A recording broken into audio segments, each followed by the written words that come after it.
ఎక్కించారు. పరిసయ్యులతో దేవుడు మాట్లాడాడు. ప్రధాన యాజకులు పెద్దలు వచ్చి అన్నారు, ఈ అధికారం మీకు ఎవరిచ్చారు? వాక్యంతో పరిసయ్యులు మాట్లాడలేదు, ప్రధాన యాజకులు కూడా మాట్లాడలేదు. ఎవరు వాక్యంతో మాట్లాడుతున్నారంటే సద్దూకయ్యులు మాట్లాడుతున్నారు. అంటే మామూలుగా మాట్లాడుతుంటే గెలవలేకపోతున్నారు దేవుని దగ్గర. ఇప్పుడు మూడవ ప్రయత్నం ఏంటంటే మోషే చెప్పిన ధర్మశాస్త్రాన్ని ఎత్తి చూపిస్తూ ఉన్నారు.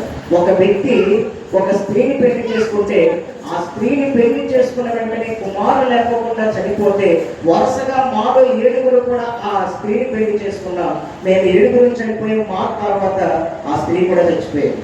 అయితే పునరుద్ధానమందు అంటే పరలోకంలో ఆ స్త్రీ ఎవరికి పెళ్ళైన వాళ్ళందరికీ ఒక మాట, ఒక సంతోషకరమైన శుభవర్తమానం ఏంటో తెలుసా?